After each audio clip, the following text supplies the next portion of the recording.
Hello students, welcome to my live class. So in the last class we have discussed about the mechanism of urine formation.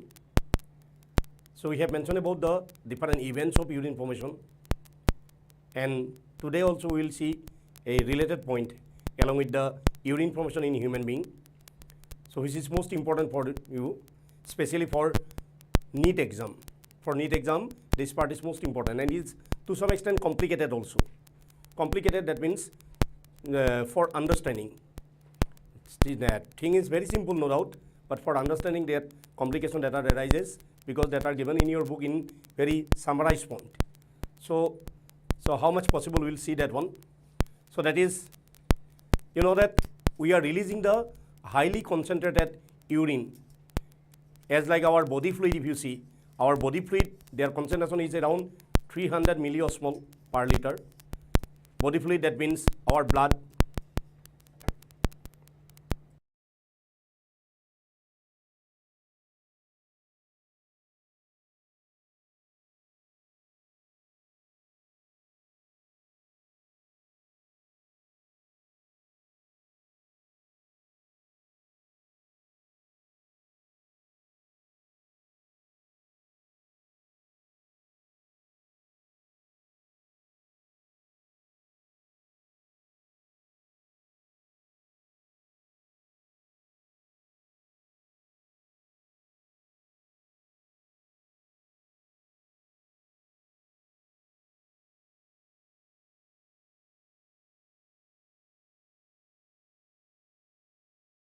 Okay, so we are discussing about that one, that how concentrated urine that are forming by human.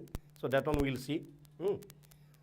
So our urine concentration, which is called 4 times more concentrated than our body fluid. So our blood or jitu concentration, osmotic concentration jitu ba osmotic concentration jitu boli koa hoy, tatke amar urine jitu ami release koro tar concentration pray 4 গুণ বেছি. আমার body ফ্লুইডৰ অসমটিক যিটো আমি pressure বা অসমটিক value বুলি কওঁ, so এইটো 300 মিলিঅস্মল per litre থাকে আৰু ইউৰিনৰ কনচেন্ট্ৰেশ্যন প্ৰায় 1200 মিলিঅস্মল পাৰ লিটাৰ. সো গতিকে হাইলি কনচেন্ট্ৰেটেড ইউৰিন আমি ৰিলিজ কৰোঁ. কিন্তু কেনেকৈ হি হাইলি কনচেন্ট্ৰেটেড ইউৰিন তৈয়াৰ হয়? So that mechanism we have to see. So now we are going to discuss about that one. So how concentration of urine that are increasing in our human kidneys, that one we'll see. The mechanism of concentration of the filtrate, so that is counter current mechanism. So mechanism by which our urine concentration that are increases, that is called counter current mechanism. So ইয়াৰ কাৰণে আমি counter current mechanism কাৰণে আমি বিশেষকৈ আমি চাব লাগিব যে আমাৰ নেফ্ৰন বিলাকৰ লগত ব্লাড ভেসেলৰ কেনেকুৱা ধৰণৰ ৰিলেশ্যনটো আছে. Specially the loop of Henle part of the nephron, as well as the blood vessel present around the nephron, which is called that loop of Henle part, that is called 𝗲𝗲𝗰𝐿. So loop of Henle part to jitu arrangement aru 𝗲𝗲𝗰𝐿 jitu arrangement hetu logot ei counter current mechanism to jorito hoy ase. Gotike ami hetu sam. The mammals have the ability to produce concentrated urine. So not only human, all mammals having that ability. Say we are releasing highly concentrated urine.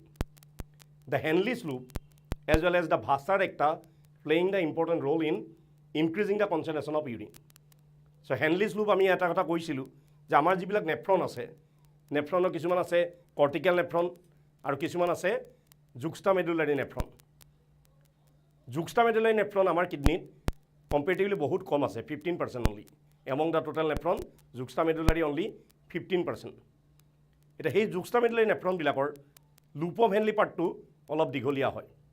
আৰু around that loop of Henle they are having the capillary network. There is a network that is called 𝗲𝗲𝗰𝐿. So hey 𝗲𝗲𝗰𝐿 jitu loop of Henle চাৰিফালে থাকে আৰু loop of Henle jitu arrangement, সেই arrangement to actually counter current mechanism to আনিছে আৰু যাৰ কাৰণে আমাৰ urine concentration to বাঢ়িছে. The flow of filtrate in the two limbs of Henle's loop as well as in 𝗲𝗲𝗰𝐿, so that are having in opposite direction. The loop of Henle আমি জানো they are having two limbs, one is descending limb, another is ascending limb. আমি যদি ডায়াগ্রামত চাও, this is the loop of Henle region. This is the nephron having the glomerulus, that Bowman's capsule, then PCT part, then after that loop of Henle. That loop of Henle, they are having two limbs. One is descending limb and another is ascending limb. In these two limbs of the loop of Henle, the glomerular filtrate whatever flowing, it is happening in opposite direction. যদি আমি descending limbত চাওঁ, glomerular ultrafiltrate to cortex পৰা medulla যায়।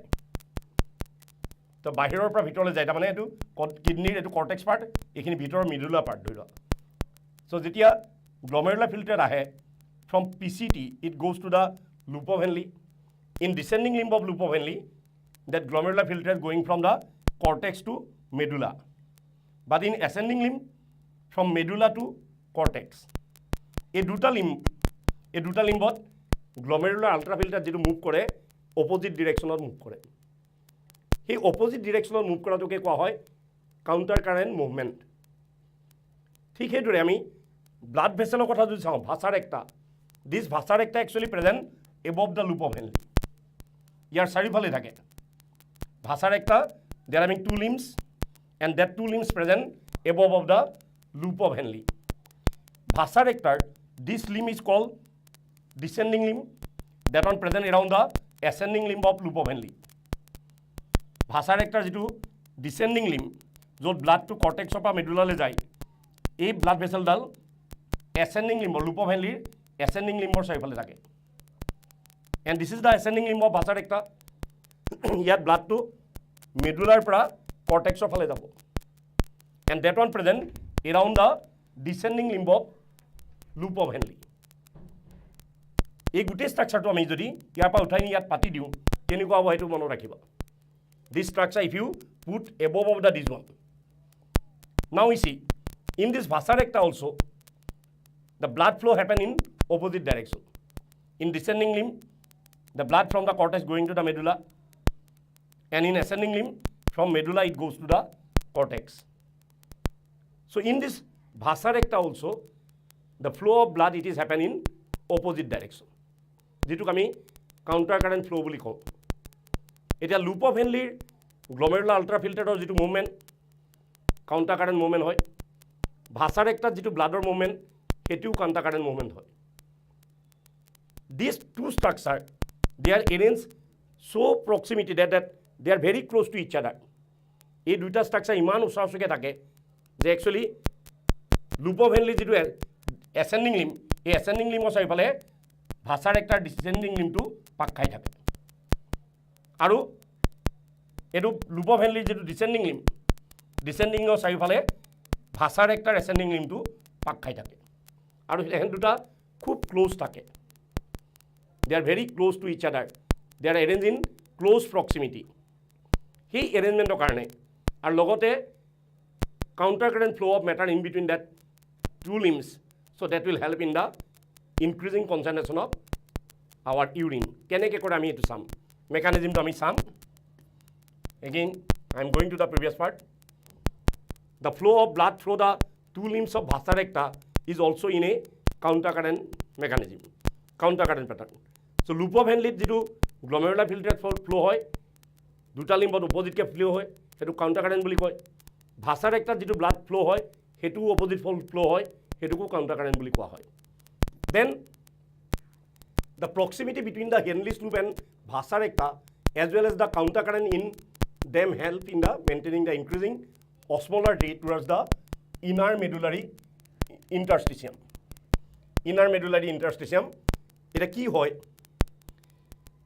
এই যে counter current flow যে better হৈছে, loop of Henle যে বস্তুবিলাক counter current mechanismত গৈছে বা vasa recta যে ব্লাডটো counter current mechanismত গৈছে, তেহেতৰ যেটো arrangement আৰু লগতে কৈছে যে medullary interstitium, কিডনিৰ যেটো medullary regionত যিখিনি loop of Henle বাহিৰত টিস্যু থাকে, যিখিনি আমি interstitial টিস্যু বুলি কওঁ। loop of Henle বাহিৰত যেটো টিস্যু, বাহিৰত যিখিনি লিকুইড মেটাৰ থাকে, interstitial fluid বুলি কোৱা হয়। সেই ফ্লুইডটোত এটা হাই কনসেন্ট্ৰেশন অফ মেটেৰিয়েল মেইনটেইন কৰা হয়, তাৰ এটা অসমোলাৰিটি মেইনটেইন হৈ থাকে।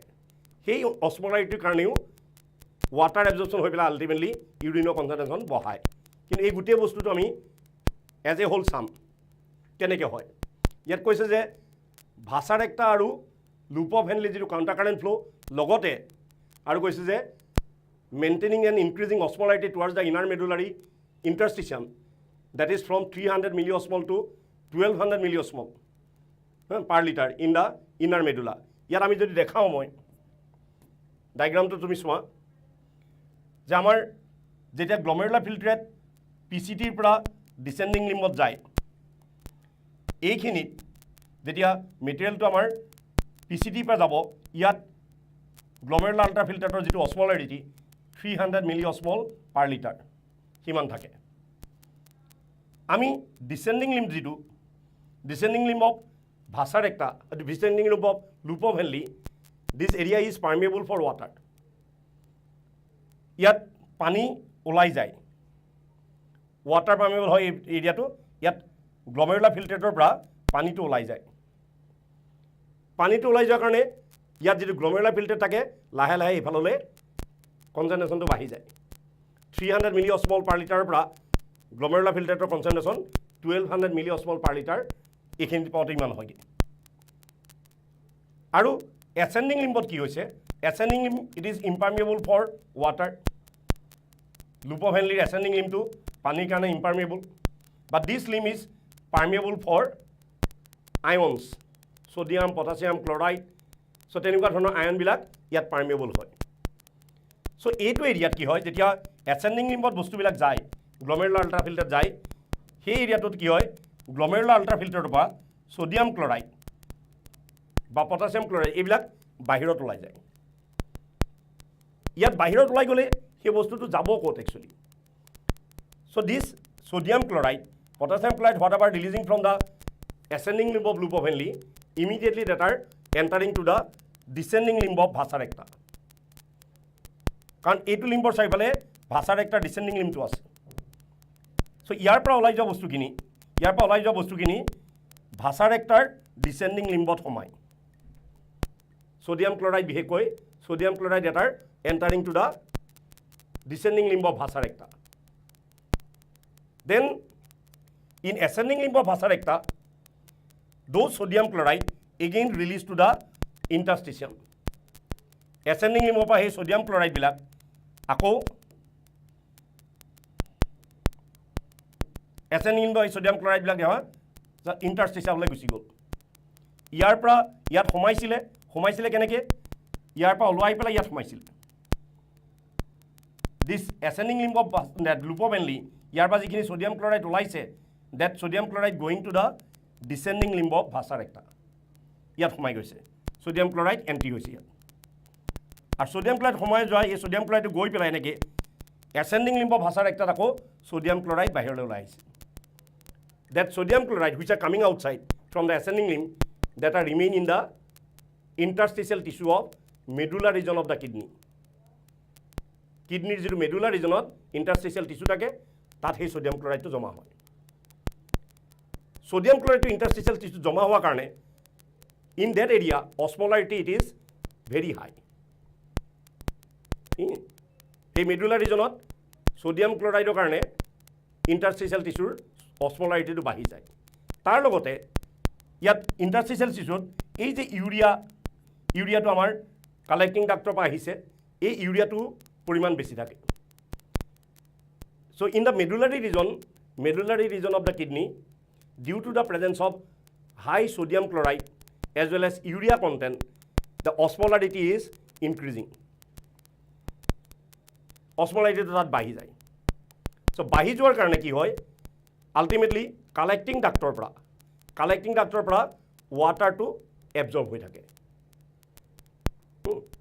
চ' প্ৰথম কথা হ'ল আমি যদি লুপ অফ হেনলিৰ মেটাৰবিলাকৰ ফ্ল' কথা চাওঁ যে লুপ অফ হেনলিৰ এচেণ্ডিং লিম্বৰ পৰা যিবিলাক আয়ন ওলাইছে ছ'ডিয়াম ক্লৰাইড এইবিলাক যিবিলাক ওলাইছে that sodium chloride after get absorb to the descending limb of vasa recta ইয়াৰ পৰা ওলোৱা বস্তুখিনি ডিচেণ্ডিং লিম্ব অফ ভাছাৰেক্টাত সোমাইছে Then in ascending limb of Vasarecta, the sodium chloride again released to the interstitial fluid.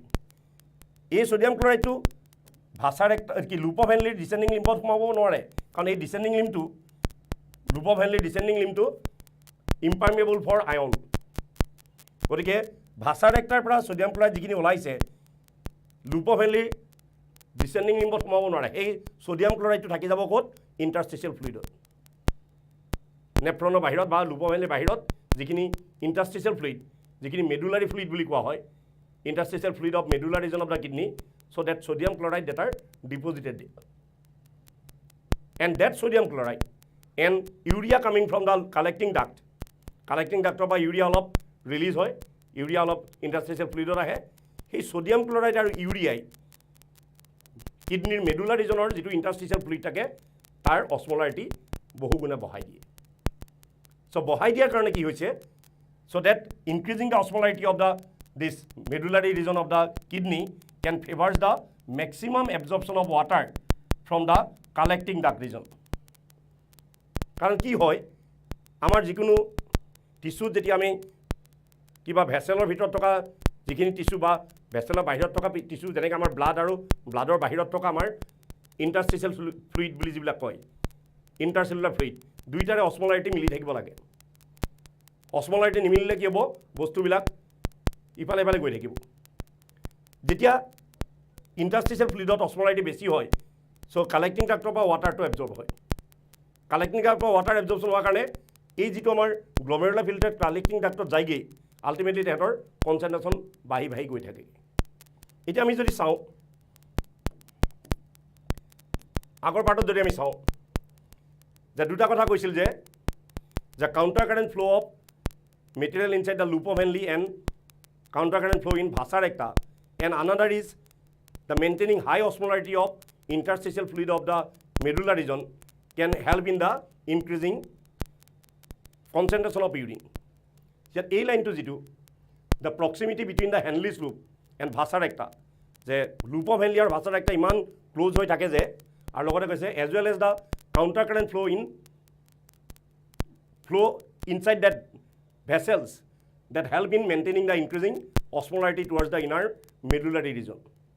The inner medullary region or jitu interstitial fluid thake সেই medullary region or interstitial fluid or osmolarity to বেছি কৰাত সেই counter current flow এ সহায় কৰে মানে কি হয় loop of Henle ascending limb পৰা ওলোৱা বস্তুখিনি ভাছা ৰেক্টাৰ descending limb সোমাই যায় then ভাছা ৰেক্টাৰ ascending limb পৰা sodium chloride ওলাই সেই sodium chloride খিনি interstitial fluidত জমা হয় কাৰণ সেই সোডিয়াম ক্লোৰাইডখিনি ভাছা ৰেক্টাৰ পৰা descending limb of loop of হেনলিত সোমাব নোৱাৰে কাৰণ হৈছে descending limb of loop of Henle impermeable for ions গতিকে ভাছা ৰেক্টাৰ এসেন্ডিং লিম্ব পৰা যিখিনি সোডিয়াম ক্লোৰাইড ওলায় সেইখিনি ইণ্টাৰষ্টিচিয়েল ফ্লুইডত জমা হয় আৰু তাৰ কাৰণে কি হয় মেডুলাৰী ইণ্টাৰষ্টিচিয়েল ফ্লুইড মানে কিডনিৰ যিটো ভিতৰ অংশৰ যিটো ইণ্টাৰষ্টিচিয়েল ফ্লুইড তাত আয়নৰ সোডিয়াম ক্লোৰাইডৰ কনচেন্ট্ৰেশ্যন লগতে ইউৰিয়াটো কালেক্টিং ডাক্টৰ পৰা আহে So urea to bahi pelai tar concentration to bahai die so medullary region or interstitial fluid or osmolarity bahi jay kiman bahe 300 milliosmol pra goi 1200 milliosmol per liter hoge medullary region or interstitial fluid or osmolarity 1200 milliosmol per liter thake and that is because of sodium chloride and urea eligise this gradient is mainly caused by sodium chloride and urea. The interstitial fluid of medullary region of the kidney, the osmolarity is increases because of high concentration of sodium chloride and urea. Sodium chloride which one released from ascending limb of vasa recta and urea coming from the collecting duct region of the loop of that nephron collecting duct pa urea to ahe. Sei duta bostue interstitial fluid or osmolarity bohu gune bahai die. Around 1200 milliosmol per liter হিমান কৰি দিয়ে তাৰ পিছত কি হ'ল sodium chloride is transported by the ascending limb of loop of Henle which is exchanged with the descending limb of vasa recta মই আগতে কোৱা কথাটো কৈছো যে যেতিয়া ascending limb loop of Henle ascending limb যেতিয়া গ্লোমেৰুলাৰ ফিল্টাৰটো যায় তাৰ পৰা sodium chloride ওলাই পেলাই vasa recta descending limb সোমায় sodium chloride is returned to the interstitium by the ascending limb of vasa recta সেই যেটো ভাছা ৰেক্টাৰ যেটো সোডিয়াম ক্লোৰাইড সোমাই এসেন্ডিং লিম্বত আকৌ হি ইন্টাৰষ্টিচিয়েল ফ্লুইডলৈ গুচি আহে So সেই sodium chloride to ascend আমাৰ medulla regionত বাঢ়ি যোৱাৰ কাৰণে লগতে urea অহাৰ কাৰণে similarly small amount of urea enter the thin segment of the ascending limb of loop of Henle which is transported back into the interstitium by the collecting tubule. ইয়াত actually কি হয় ইয়াত এটা বস্তু আছে যে এই ইউৰিয়াটো যে ইয়াৰ কালেক্টিং টিউবলৈ আহিছে কিছু পৰিমাণৰ ইউৰিয়া আমাৰ এই ascending limb of loop of Henle ইয়াত সোমায় কিছু পৰিমাণৰ ইউৰিয়া ইয়াত সোমাব পাৰে ইয়াত সোমায় ইউৰিয়া ইয়াৰ পৰা ওলাই আহি ইয়াত সোমায় এইটো আকৌ গৈ পেলাই ঘূৰি আকৌ ইয়ালৈ আহিব এইটো এটা এনেকুৱা চাৰ্কল হৈ থাকে যে ইউৰিয়াটো কালেক্টিং ডাক্টৰ পৰা ওলাই অহা ইউৰিয়াটো কিছু পৰিমাণে ইউৰিয়া আকৌ এচেণ্ডিং লিম্বৰ লুপ অফ হেনলিৰ অলপ ডিফিউজন হৈ পেলাই সোমাব পাৰে কিন্তু এই ইউৰিয়াটো যিটো কালেক্টিং ডাক্টৰ পৰা আহিছে আৰু লগতে ছ'ডিয়াম ক্লৰাইড যিটো ভাছাৰ একটাৰ পৰা ৰিলিজ হৈছে সেই দুটা বস্তুৰ পৰিমাণ ইণ্টাৰষ্টিচিয়েল ফ্লুইডত বাঢ়ি যায় আৰু বাঢ়ি যোৱাৰ কাৰণেই ইণ্টাৰষ্টিচিয়েল ফ্লুইডৰ অসমলাৰিটি বহুগুণ বাঢ়ি যায় যেতিয়া ইয়াৰ ইণ্টাৰষ্টিচিয়েল ফ্লুইডৰ অসমলাৰিটি বাঢ়ি যাব অট'মেটিকেলি কি হ'ব এই কালেক্টিং ডাক্টৰ পৰা মোৰ এমাউণ্ট অফ ৱাটাৰ আমাৰ এবজৰ্ব হ'ব যেতিয়ালৈকে এই কালেক্টিং টিউবত যোৱা ফ্লুইডখিনিৰ অসমলাৰিটি ইণ্টাৰষ্টিচিয়েল ফ্লুইডৰ লগত নিমিলে তেতিয়ালৈকে ৱাটাৰটো এবজৰ্ব হৈ থাকিব এই ইণ্টাৰষ্টিচিয়েল ফ্লুইডত অসমলাৰিটি হৈ যায় 1200 মিলিঅস্মল এইটো 1200 milliosmole per litre this one present in the that in medullary region of the kidney আৰু যেতিয়ালৈকে আমাৰ কালেক্টিং ডাক্টৰত যোৱা ফ্লুইডখিনিৰ অসমলাৰিটি 1200 মিলিঅস্মল নহয়গৈ তেতিয়ালৈকে ৱাটাৰ এবজৰ্ব হৈ যাব কাৰণ বাহিৰত কনচেণ্ট্ৰেশ্যনটো বেছি আছে সেই কালেক্টিং ডাক্টৰত কনচেণ্ট্ৰেশ্যন কম আছে গতিকে কি হয় কালেক্টিং ডাক্টৰৰ পৰা ৱাটাৰটো এবজৰ্ব হয় যাতে কালেক্টিং ডাক্টৰত যোৱা বস্তুখিনিৰ অসমলাৰিটি ইণ্টাৰষ্টিচিয়েল ফ্লুইডৰ লগত সমান হয় গতিকে এই ৱাটাৰ এবজৰ্বশ্যন হোৱাৰ কাৰণেই ইয়াত যিখিনি ফ্ল' যাব এইখিনিকে ইউৰিন বুলি কোৱা হয় কালেক্টিং ডাক্টত সেই ইউৰিনৰ অসমলাৰিটি 1200 মিলিঅস্মল পাৰ লিটাৰ হৈ যায়গৈ এতিয়া আমি যদি চাওঁ যে কিছু পৰিমাণৰ ইউৰিয়া কিছুমান আমাৰ লুপ অফ হেনলিৰ এচেণ্ডিং লিম্বত ডিফিউজন হৈ সোমায় আকৌ সেই ইউৰিয়াটো কালেক্টিং ডাক্টত ঘূৰি আহে চ' এইটো এটা ফ্ল' হৈ থাকে this is special arrangement of Henle's loop and vasa recta is call counter current mechanism যে ভাছাৰ একটা আৰু লুপ অফ হেনলিৰ যিটো স্পেচিয়েল এৰেঞ্জমেণ্ট সেই এৰেঞ্জমেণ্টটো খুব সাৱধানে চাব লাগে কাৰণ লুপ অফ হেনলিৰ যি দুটা limb descending limb and ascending limb তাৰ চাৰিওফালে যিটো ভাছাৰ একটা থাকে ভাছাৰ একটাটো এচেণ্ডিং লিম্বৰ চাৰিওফালে ডিচেণ্ডিং লিম্ব থাকে around the ascending limb of loop of Henle descending limb of vasa recta around the descending limb of loop of Henle ascending limb of vasa recta is present আৰু তেহেঁত দুটাৰ ইমান close arrangement যে এটাৰ পৰা ওলোৱা বস্তুটো সিটো সোমাই যায় যেনেকৈ এচেণ্ডিং লিম্বৰ পৰা ছ'ডিয়াম ক্লৰাইড ওলাই আহি পেলাই ভাছাৰ একটাৰ ডিচেণ্ডিং লিম্বত সোমাব আকৌ তেনেকৈ ভাছাৰ একটাৰ এচেণ্ডিং লিম্বৰ পৰা ছ'ডিয়াম ক্লৰাইড ওলাই কিন্তু সেই ছ'ডিয়াম ক্লৰাইডটো লুপ অফ হেনলিৰ ডিচেণ্ডিং লিম্বত সোমাব নোৱাৰে কাৰণ লুপ অফ হেনলিৰ descending limb impermeable for ions সেই ছ'ডিয়াম ক্লৰাইডখিনি আল্টিমেটলি ইণ্টাৰষ্টিচিয়েল ফ্লুইডত বাঢ়ি যায় আৰু লগতে ইউৰিয়াৰ কনচেণ্ট্ৰেশ্যন তাত বেছি থাকে so' because of high concentration of sodium chloride and urea in the medullary region of the kidney ultimately increase the osmolarity and that will favors the reabsorption of water from collecting duct region of the nephron. Nephron or collecting duct region পৰা water to absorb কৰাত he facilitate কৰে. That water will be absorbed until that matter whatever going to the collecting duct their osmolarity should be 1200 milliosmol per liter. কাৰণ medulla regionত kidney medulla regionত অসমলাৰিটি 1200 মিলিঅস্মল থাকে চ' collecting ডাক্টৰটো যিটো matter গৈছে যিখিনিক আমি urine বুলি কওঁ সেই ইউৰিনখিনি অসমলাৰিটিও 1200 মিলিঅস্মল পাৰ লিটাৰ হ'ব লাগিব যেতিয়া মেচিং হ'ব তেতিয়াহে সেইটো ইউৰিন হিচাপে ওলাই যাব চ' এই counter current mechanism counter current arrangement of the Henle's loop as well as vasa recta and that high concentration of sodium chloride and urea in the medullary region of kidney, interstitial region of the kidney. So that will favors the reabsorption of more water from the collecting duct and because of that ultimately that urine whatever releasing, so they are highly concentrated urine. গতিকে এই এৰেঞ্জমেণ্টটো লুপোভেনলি arrangement, ভাছাৰেক্টাৰ arrangement আৰু sodium chloride বা তোমাৰ ইউৰিয়াৰ যিটো কনচেন্ট্ৰেশ্যন মেডুলাৰী ৰিজনত সেইটোৰ কাৰণে ultimately কি হয় আমাৰ ইউৰিনটো কনচেন্ট্ৰেটেড ইউৰিন হয়। ইউৰিনৰ কনচেন্ট্ৰেশ্যন আমাৰ কিমান হয়? The mechanism help in maintaining the concentration gradient of the medullary interstitium. যে মেডুলাৰী ইণ্টাৰষ্টিচিয়ামত যিটো কনচেন্ট্ৰেশ্যন থাকে কালেক্টিং ডাক্টৰ কনচেন্ট্ৰেশ্যন একে হ'ব লাগিব। Presence of such interstitial gradient helps in an easy passage of water from the collecting duct tubule, thereby concentrating the filter. যেতিয়া মেডুলাৰী ৰিজনত interstitial ফ্লুইডৰ যেতিয়া কনচেন্ট্ৰেশ্যন বাঢ়ি যায় তেতিয়া কালেক্টিং ডাক্টৰ পৰাও ৱাটাৰ এবজৰ্পশ্যনটো বাঢ়ি যাব যেতিয়ালৈকে তেহেঁতৰ কনচেন্ট্ৰেশ্যন গ্ৰেডিয়েণ্টটো নাইকিয়া হৈ যায়। মানে দুইফালে কনচেন্ট্ৰেশ্যন ইকুৱেল হ'ব লাগিব, কনচেন্ট্ৰেশ্যন ডিফাৰেঞ্চ থাকিব নোৱাৰিব। In medullary interstitial fluid as well as in the collecting duct, the concentration of the matter should be same until that the flow of matter that is going on. যদি interstitial ফ্লুইডত কনচেন্ট্ৰেশ্যন বেছি আছে তেতিয়াহ'লে collecting doctor পৰা water absorption হৈ থাকিব আৰু যেতিয়া মিলি যাব তেতিয়াহে এবজৰ্পশ্যন বন্ধ হ'ব।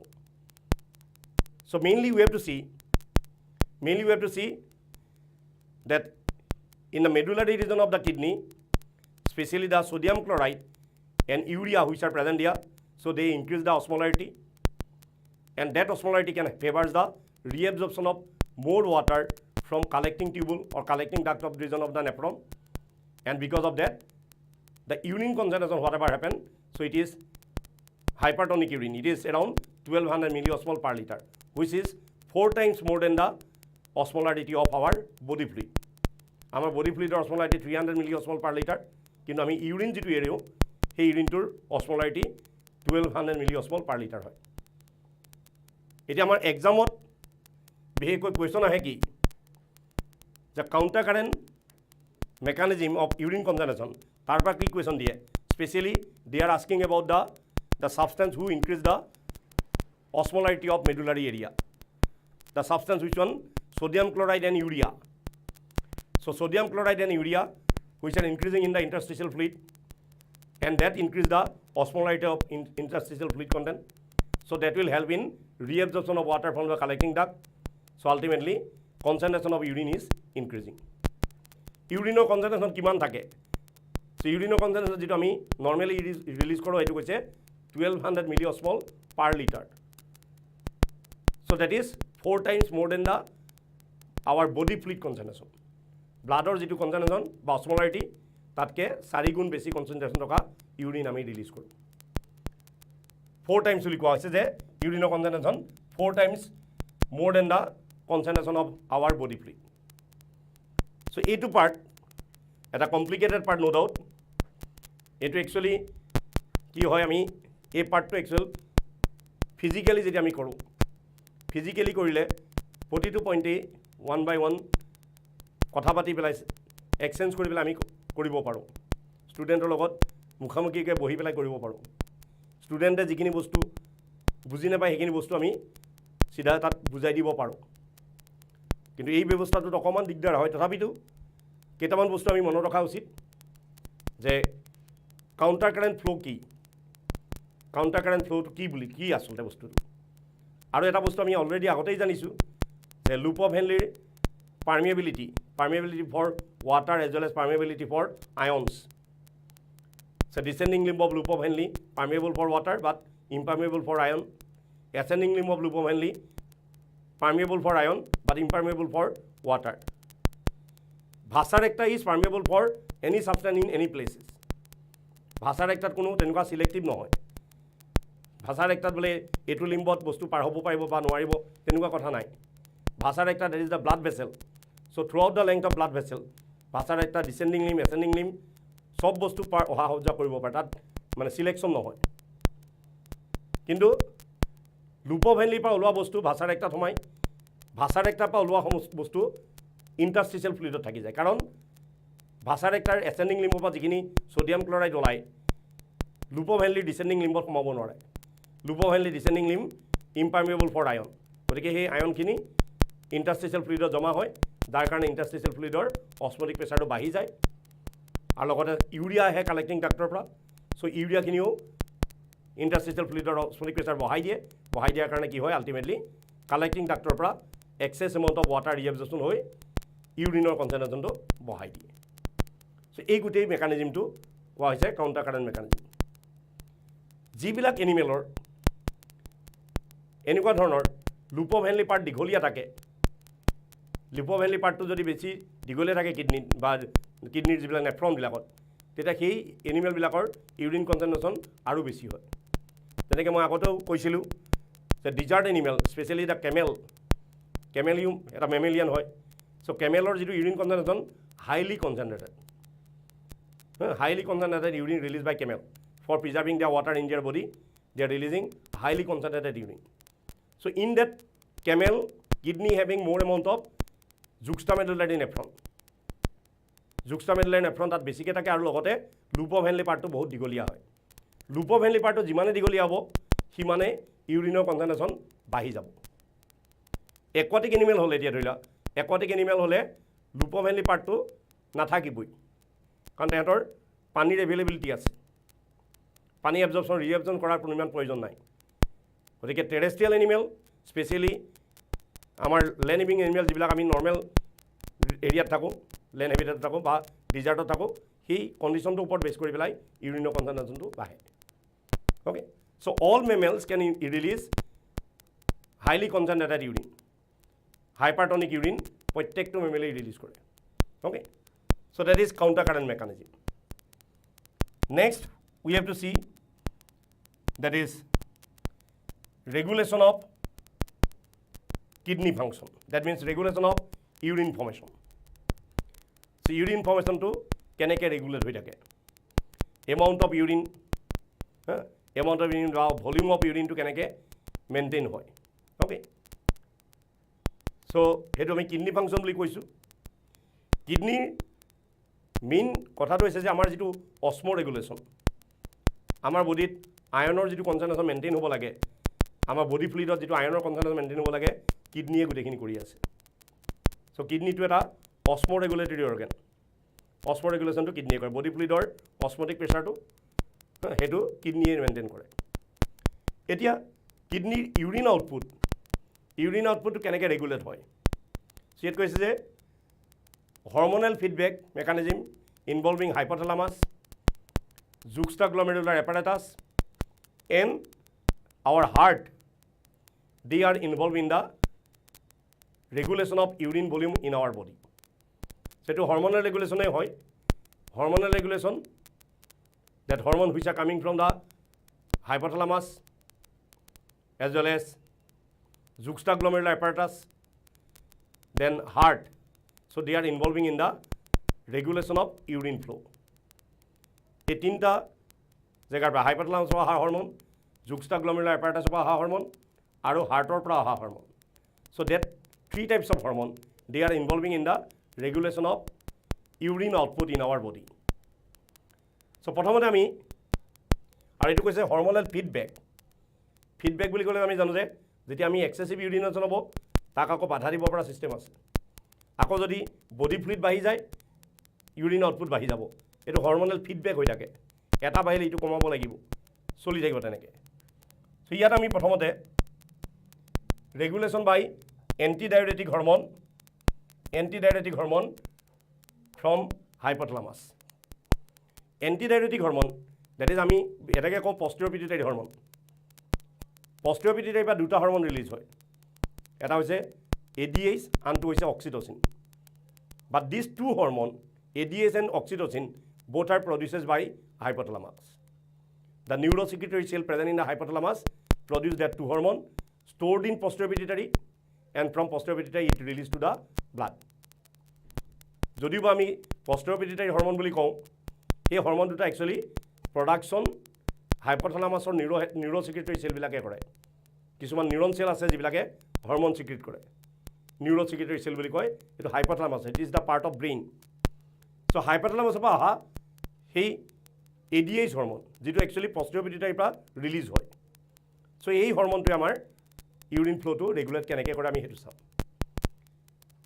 Change in blood volume body fluid volume and ionic concentration activate osmoreceptor in the body যেতিয়া আমাৰ বডিত ব্লাডৰ ভলিউম থাকিব লাগে 5.5 litre average volume of the blood in the human body 5.5 litre থাকিব লাগে যদি ব্লাডৰ ভলিউম বাঢ়ি যায় বা কমি যায় বা বডি ফ্লুইডৰ ভলিউম বাকিবিলাক বডি ফ্লুইড যিবিলাক আছে দেৰ having lots of other body fluid also except other than the blood so that body fluid volume as well as ionic concentration change in ionic concentration can activate the osmoreceptor present in the body osmoreceptor যিবিলাক আমাৰ আছে সেইবিলাক activate কৰে সেইবিলাকৰ volume change হ'লে ionic কনজেন্ট্ৰেশ্যন change হ'লে আমাৰ osmoreceptorবিলাক activate হয় ইয়াত কৈছে যে an excessive loss of fluid from the body can activate osmoreceptors which stimulate the hypothalamus to release antidiuretic hormone যদি আমাৰ বডি ফ্লুইডটো এক্সেসিভ লষ্ট হয় তাৰমানে আমি ইউৰিনেশনটো যদি বেছি হয় বা সুৱেটিং বেছি হয় যে যিকোনো প্ৰকাৰে আমাৰ বডি ফ্লুইডটো যদি কমি যায় কমি গ'লে কি হয় আমাৰ osmoreceptorবিলাক এক্টিভেট হৈ যায় so they are sending message to the hypothalamus part of the brain সেই osmoreceptorবিলাকে মেছেজ পঠাব স্টিমুলেট কৰিব আমাৰ hypothalamus part of the brain to release the ADAs so ADAs coming through the posterior pituitary nodule that is also called vasopressin বুলি কোৱা হয় ADAs হক so এই হৰমনটো তেতিয়া release হ'ব the conditionটো কি যে যেতিয়া বডি ফ্লুইড কমি যায় এক্সেসিভলি লষ্ট হয় মানে এক্সেসিভ ইউৰিনেশন হৈছে ধৰিলা এক্সেসিভ সুৱেটিং হৈছে so তেনেকুৱা ধৰণৰ কন্ডিশনত যেতিয়া বডি ফ্লুইড কমি যায় এক্সেসিভ কমি যায় তেতিয়া আমাৰ osmoreceptorবিলাক এক্টিভেট হৈ hypothalamusক স্টিমুলেট কৰে to release the ADAs hormone ADAs hormone release কৰিবলৈ stimulate কৰে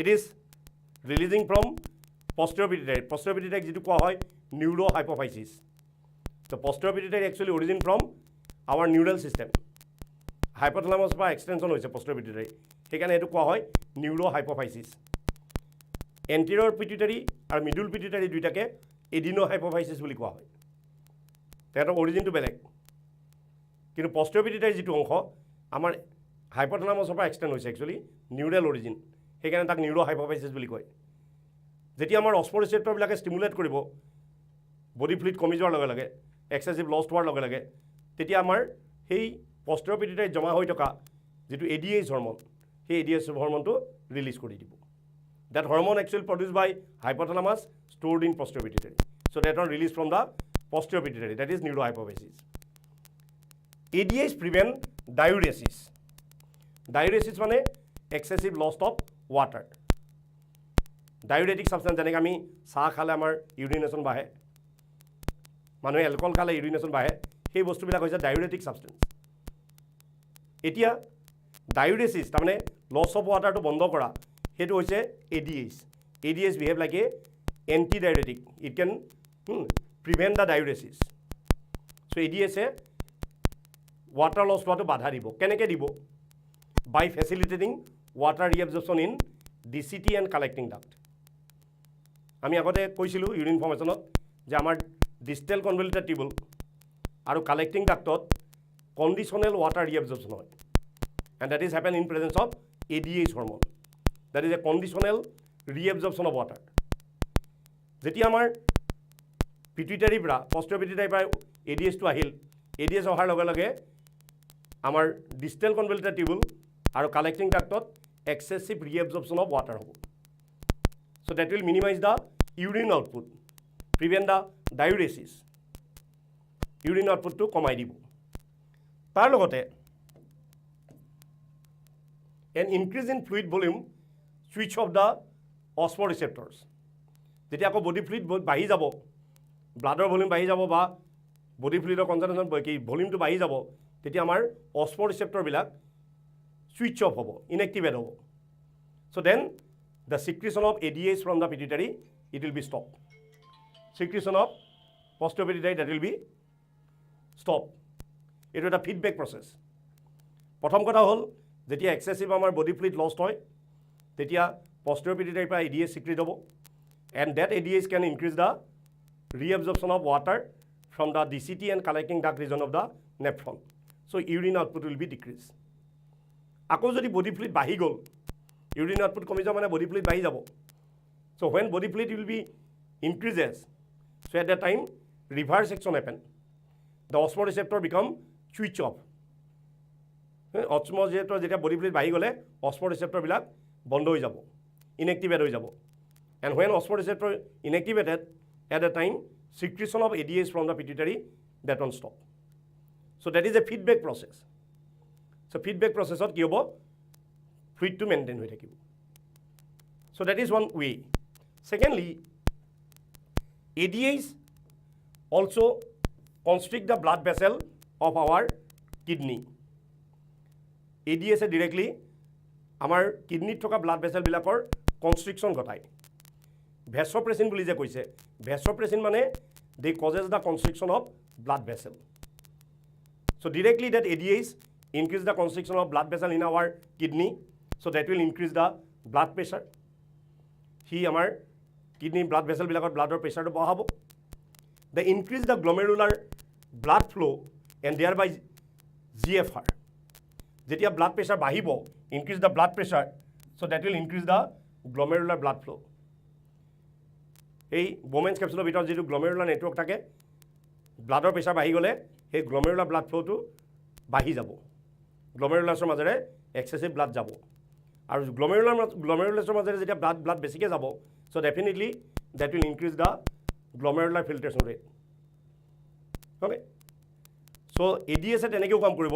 চ' ADH আমাৰ কিডনিত থকা ব্লাড ভেছেলবিলাকৰ কনষ্ট্ৰিকশ্যন ঘটাব, কনষ্ট্ৰিকশ্যন ঘটাৰ লগে লগে ব্লাডৰ প্ৰেছাৰ ৰাইজ হ'ব। So that rise of blood pressure can increase the blood flow in the glomerulus, and that will also increase the glomerular filtration rate. In this situation, the osmoreceptor cell also promote the thirst. So যেতিয়া তেনেকুৱা হ'ব, GFR টো বাঢ়ি গ'ল, বাঢ়ি যোৱাৰ লগে লগে আমাৰ osmoreceptorবিলাকে আমাৰ বডিত পানী পিয়াহ যিটো থাৰ্ষ্টটো বঢ়াই দিয়ে, থাৰ্ষ্টটো বাঢ়ি যাব। আমাৰ গ্ল'মেৰুলাৰ ফিল্ট্ৰেশ্যন ৰেট বাঢ়ি গ'লে আমাৰ থাৰ্ষ্টটো বাঢ়ি যাব, পিয়াহ লাগিব বেছি। Drinking reduces the osmolarity of the blood which inhibit the secretion of ADH, thereby completing the feedback circuit. যেতিয়া আমি পানীৰ পিয়াহটো বাঢ়িলে তেতিয়া আমি পানী খালোঁ, পানী খোৱাৰ লগে লগে ব্লাডৰ অসমোলাৰিটি আকৌ কমি গ'ল, reducing the blood osmolarity. So' ব্লাডৰ অসমোলাৰিটি ৰিডিউচ হোৱাৰ লগে লগে কি হ'ব, আমাৰ আকৌ ADH চিক্ৰেশ্যনটো বন্ধ হৈ যাব, ইনহিবিট দ্য ADH চিক্ৰেশ্যন। ফিডবেক হৈ গ'ল। চ' ADH চিক্ৰেশ্যন হ'লে আমাৰ কিডনিত ডাইৰেক্টলি ব্লাড ভেছেলবিলাক কনষ্ট্ৰিক্ট কৰাব, কনষ্ট্ৰিকশ্যন হ'লে ব্লাডৰ প্ৰেছাৰ বাঢ়ি যাব, ব্লাডৰ প্ৰেছাৰ বাঢ়িলে গ্ল'মেৰুলাৰ ফিল্ট্ৰেশ্যন ৰেটটো বাঢ়ি যাব। আৰু তেতিয়া আমাৰ গ্ল'মেৰুলাৰ ফিল্ট্ৰেশ্যন ৰেটটো যেতিয়া বাঢ়ি যায়, তেতিয়া আমি আমাৰ অসমোৰেচেপ্টৰবিলাকে আকৌ আমাৰ বডিত থাৰ্ষ্টটো ফিল কৰাব।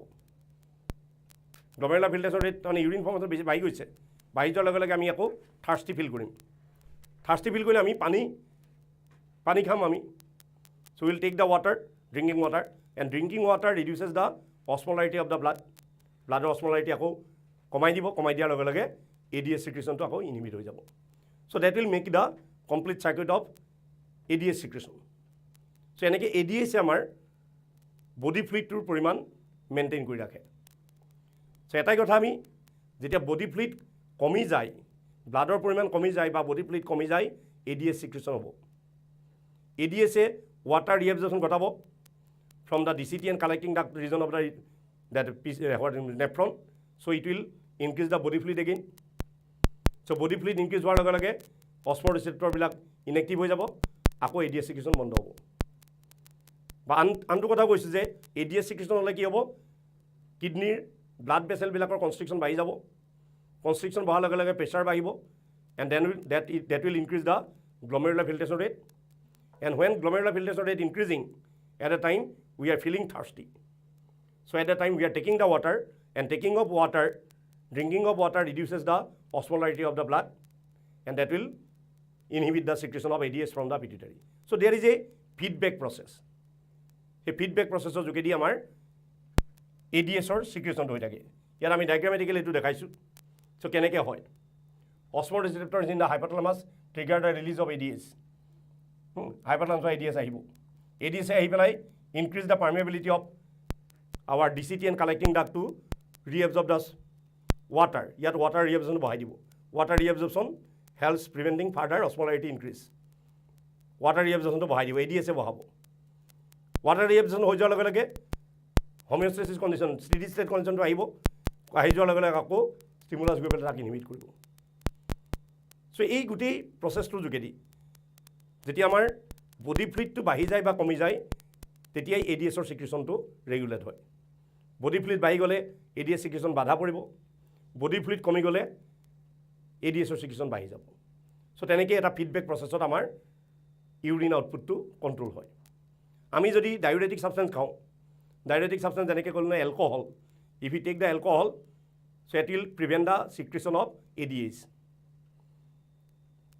আমি যদি টি খাওঁ চাহ খাওঁ কফি খাওঁ সেইবিলাক এণ্টি ডায়ুৰেটিক ছাবষ্টেঞ্চ বুলি কোৱা হয় চ' টি চাহ এইবিলাক খালেও কি হয় কফি খালেও কি হয় আমাৰ ইউৰিনেশ্যনটো বাঢ়ে কাৰণটো হৈছে কি সেই ধৰণৰ এণ্টি ডায়ুৰেটিক ছাবষ্টেঞ্চবিলাকে মানে কি ডায়ুৰেটিক ছাবষ্টেঞ্চবিলাকে ইউৰিন আউটপুটটো বঢ়ায় ADSটো ইনহিবিট কৰে সেইকাৰণে চাব যে এলকহলিক মানুহৰ ফ্ৰিকুৱেণ্ট ইউৰিনেশ্যন হয় চ' কাৰণ ADS ছিক্ৰেশ্যনটো বন্ধ হৈ যায় চ' ইউৰিনেশ্যন বাঢ়ি যায় চ' এই ADSৰ যোগেদি আমাৰ ইউৰিন আউটপুটটো ৰেগুলেট হৈ থাকে so' that is one mechanism second mechanism regulation by juxtaglomerular apparatus juxtaglomerular apparatus তাৰ যোগেদি কেনেকৈ আমাৰ ইউৰিন আউটপুটটো ৰেগুলেট হয় in my previous class I have mentioned about the juxtaglomerular apparatus.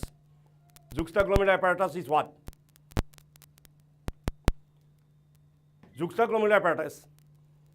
It is a complex structure forming by juxtaglomerular cell of afferent arteriole and macula densa cell of distal convoluted tubule.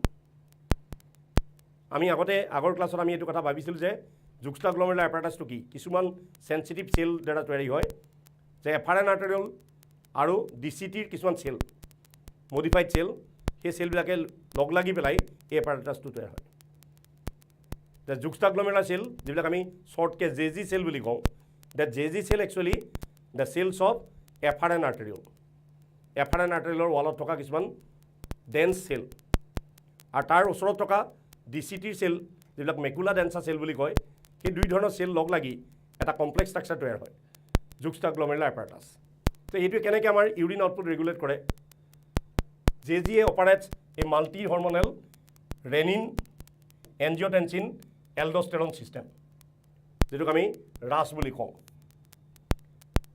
So' JG operates আছে এটা multi hormonal ছিষ্টেমৰ যোগেদি আমাৰ urine আউটপুটটো regulate কৰে multi hormonal system এটা আছে যিটোক আমি কওঁ ৰেনিন এনজিঅ'টেনচিন এলডোষ্টেৰন ছিষ্টেম ইয়াত ৰেনিন এটা হৰমন এনজিঅ'টেনচিন এটা হৰমন এলডোষ্টেৰন এটা হৰমন চ' কেইবাটাও হৰমন তাত ইনভলভ হৈছে so' it is a multi hormonal regulation কেনেকৈ হয় চাওঁ যেতিয়া আমাৰ গ্লমেৰুলাৰ ব্লাড ফ্ল' বা গ্লমেৰুলাৰ ব্লাড প্ৰেছাৰ বা GFR কমি যায় যেতিয়া গ্লমেৰুলাছৰ ব্লাড ফ্ল' কমি যায় বা গ্লমেৰুলাৰ ফিল্ট্ৰেশ্যন ৰেটটো যেতিয়া কমি যায় তেতিয়া কি হয় আমাৰ JG চেলবিলাকে ৰেনিন হৰমন সিক্ৰেট কৰে the fall in glomerular blood flow' glomerular blood pressure as well as GFRটো যদি কমি যায় গ্লমেৰুলাৰ ফিল্ট্ৰেশ্যন ৰেট সেইটো যদি কমি যায় তেতিয়াহ'লে কি কৰে আমাৰ it activates the JG cells to release the renin urine output কমি গ'লে বা গ্লমেৰুলাৰ ব্লাড প্ৰেছাৰটো কমি গ'লে ইউৰিন প্ৰডাকশ্যনটো কমি যাব চ' ইউৰিন প্ৰডাকশ্যন কমি গ'লে আমাৰ JG চেলবিলাক এক্টিভেট হয় জুক্সটাগ্লমেৰুলাৰ চেলবিলাক এক্টিভেট হয় to release the renin hormone renin হৰমনে কি কৰে the renin hormone can convert angiotensinogen to angiotensin 1 as well as angiotensin 2 এই angiotensinogen it is an inactive hormone already present in our blood plasma angiotensinogen that one actually coming from the liver এই বস্তুটো এটা inactive hormone type so' inactive হৰমনটো আমাৰ ব্লাডত থাকেই যেতিয়া renin hormone আহি পেলাই এনজিঅ'টেনচিনোজেনক কনভাৰ্ট কৰিব মডিফাই কৰিব টু এনজিঅ'টেনচিন 1 ফাৰ্ষ্ট এনজিঅ'টেনচিন 1লৈ প্ৰথমতে কনভাৰ্ট কৰিব then further it will be converted into angiotensin 2 a vasoconstrictor that increase the blood vessel constriction vasoconstrictor মানে যিয়ে ব্লাড ভেছেলবিলাক কনষ্ট্ৰিক্ট কৰায় angiotensin 2 increase the glomerular blood flow' blood pressure কাৰণ blood ভেছেলবিলাক constrict হ'লে গ্লমেৰুলাৰ ব্লাড প্ৰেছাৰটো বাঢ়ি যাব and that will increase the glomerular filtration rate thereby increasing the GFR.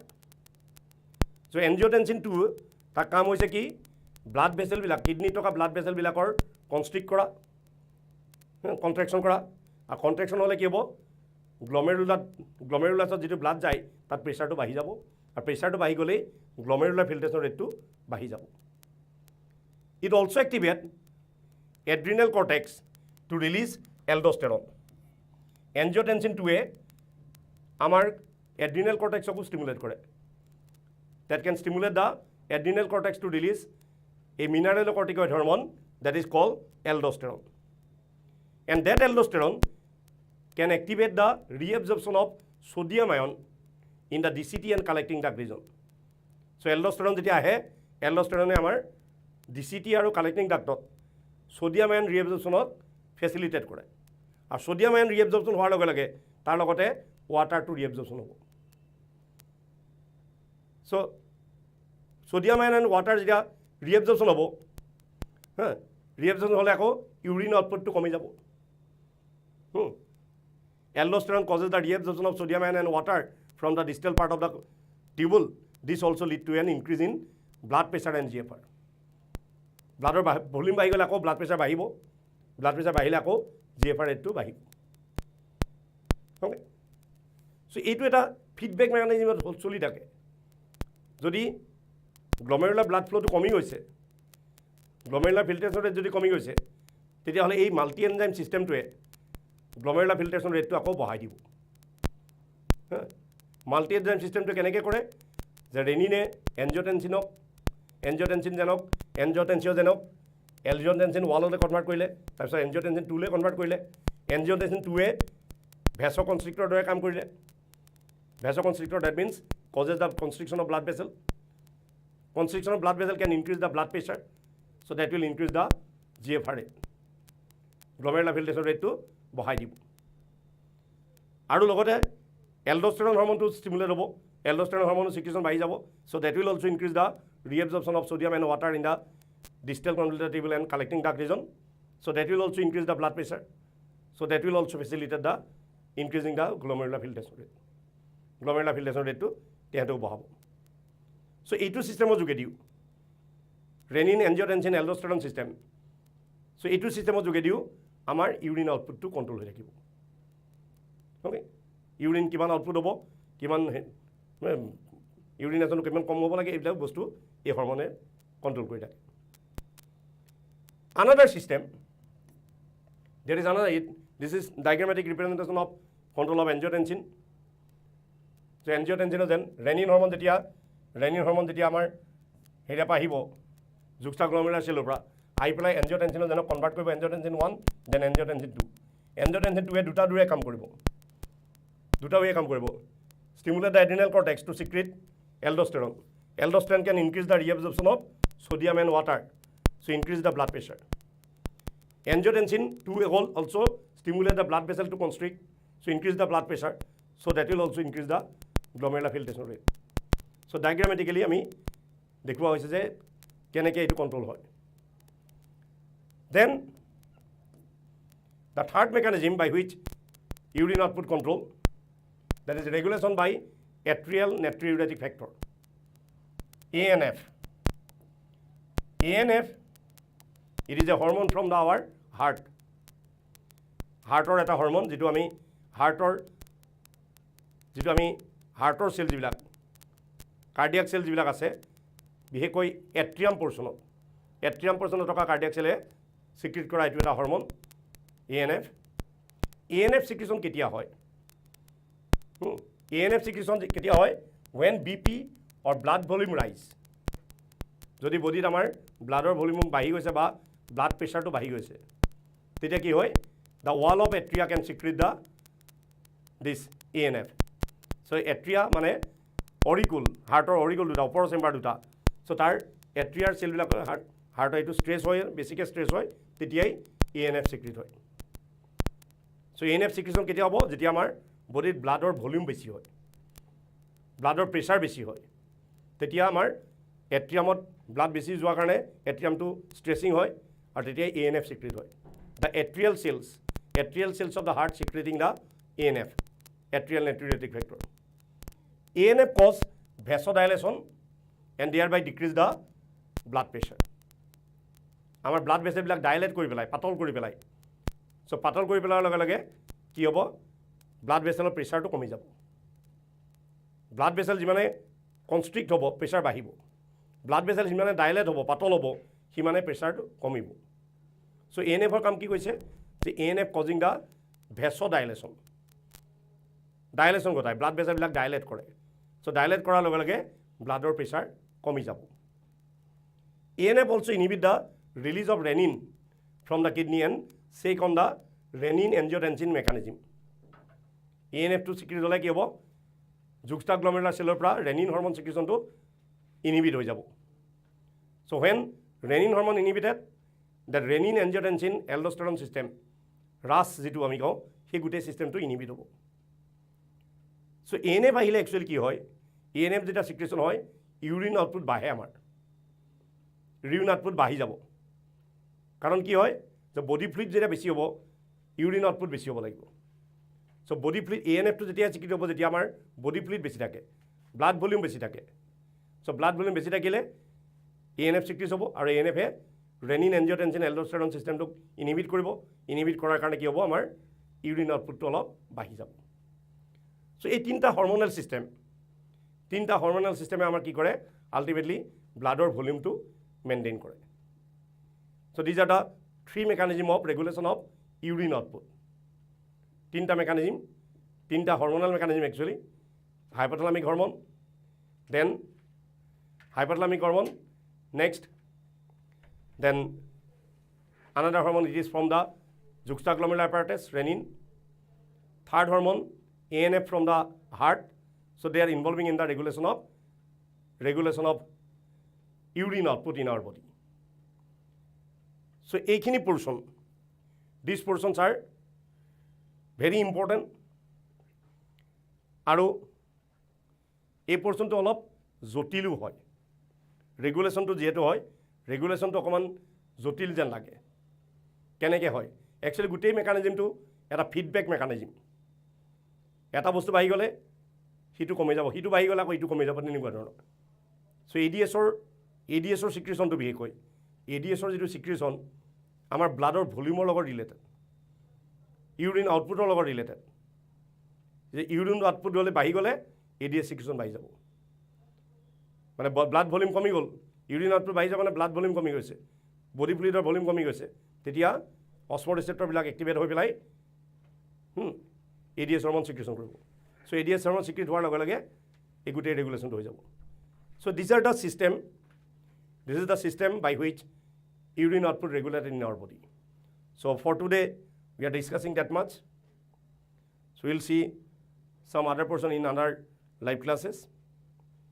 So I think you are getting some idea about that countercurrent mechanism of urine concentration as well as regulation of urine output. Okay. So কোনটো হৰমনে কেনেকৈ কৰে এইটো কৰিব। So এইখিনিয়ে কথা আছিল।